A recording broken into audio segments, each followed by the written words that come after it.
Hi again. Well, the latest modification for my rifle is an anti-bounce hammer. This is for the BSA Ultra XL, but a lot of the Gamo rifles use the same kind of hammer assembly, so this could also be used for your rifles. But here we go. I'll show you my anti-bounce hammer. So this is it. No great affair. Basically, there you go. There's no spring on the back, so can't call it a slingshot. It's just basically a floating hammer inside. So as this goes down, oh, lost focus. As this goes down, we'll hit the end stop of the valve. This will carry on, hit the valve stem, and then bounce back out of the way. Okay, quite a simple and easy design. Right, here we go. Now, I'm going to do what a lot of these other people won't do. I am going to show you my drawings first. I'm going to show you the plans, I'm going to show you the measurements I used to make this, and then I'm going to compare it to the old hammer, and then I'll fit it and show you it in action. My camera isn't that good, so I'll do the slow-mo as best as I can, and we'll go from there, and I'll try to go through the drawing and explain it. I did the drawings at work in my spare time, so they're not going to be fantastic and accurate.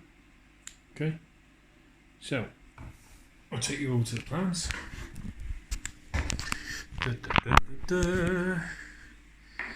Right, there is the plan for the hammer bearing. Okay, and that is the plan for the hammer. Now, all in all, when these two are placed together, this new one only weighs 7 grams heavier than the old one. Okay, so there's the old BSA hammer. This is the one that I come with. Okay, and this is just basically the striker that comes back and forth, back and forth. And this is the anti-bounce. Now, as you can see, when the two line up together like that, I'm going to do this while holding the camera.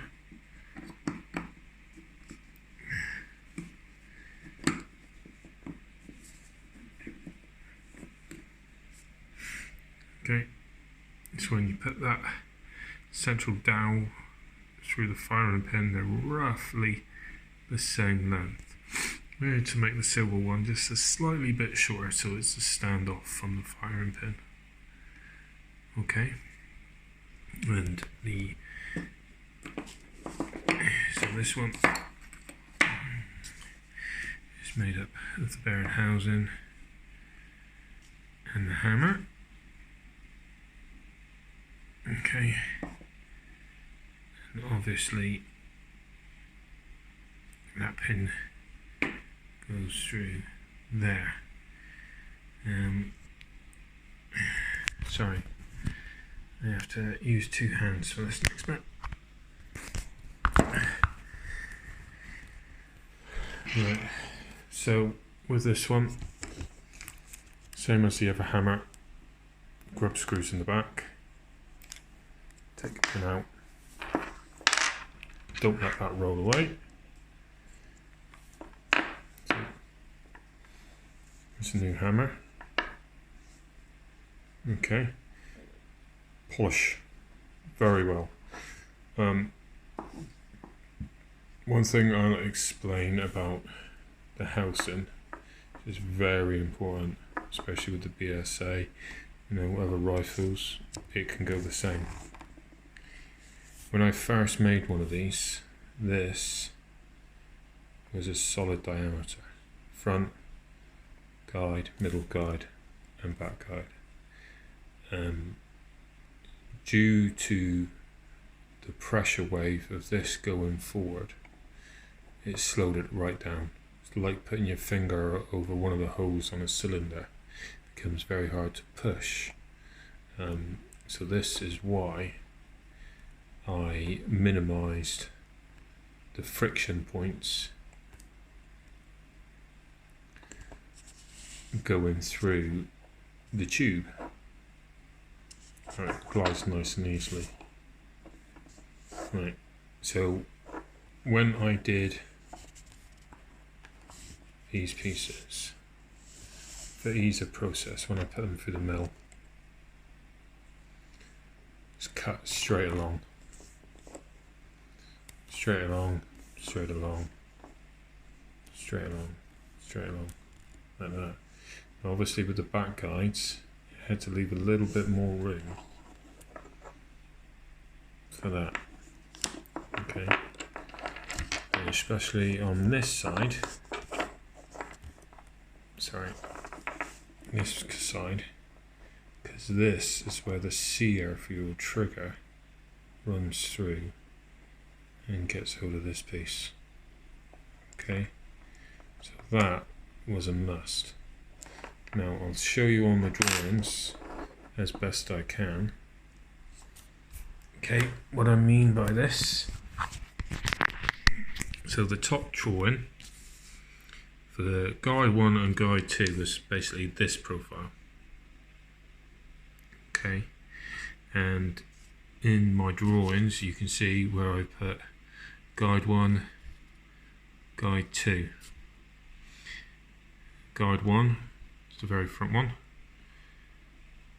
Guide 2 is the next one back. And you see they've both got the 4mm profile on. Okay, now on the instructions, guide 3 is this profile. And this relates to this drawing. So what's at the bottom of that drawing is this is the bottom.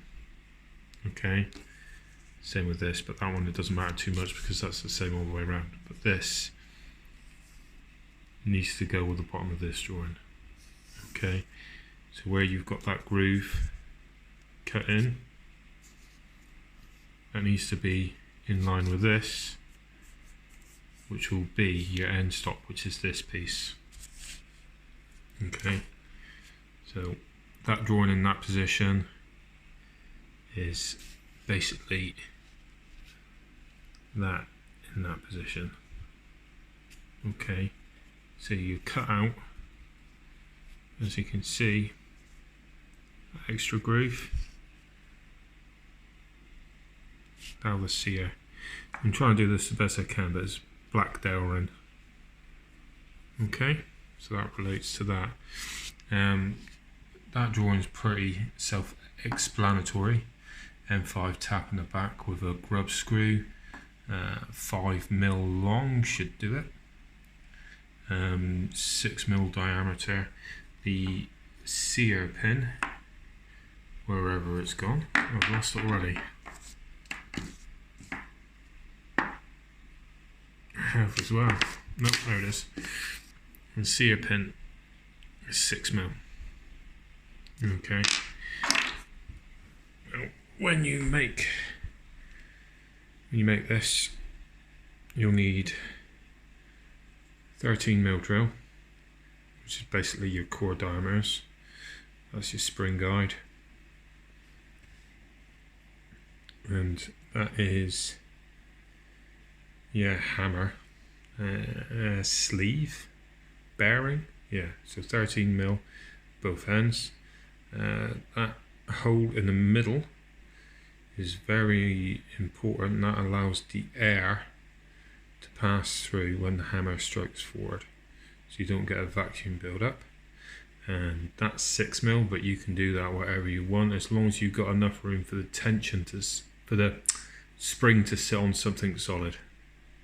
Okay, Also comes in handy for putting the grub screw in the back of the hammer, so you'll need that as well. 6mm mill piece, 3 fluted, 2 fluted, up to you, whatever you want. And that also comes in handy for doing this piece here. Most of the cylinder was 30mm dowel ring, turned on the lathe. Front end done first, so all up to here was done first, turned around, re-zeroed, the back turned off and drilled. After that I put it in the mill. I put in all these cutouts all the way around. Once that was done, I then cut the front bit out, and that's basically how you make that. I'll give you that's dowel ring, and this was stainless. And as I said, the assembly of that one only weighs about 4 to 5 grams more than that, so you haven't got much weight gain. There's much more to explain about that. There again, there's the drawing. Okay, as I said, G1, G2 is the front guide, the middle guide. Guide 3 is the back guide, G3. Okay, right, I'm going to pause this and then we shall do a rough demonstration between the new and the old. Okay, cheers.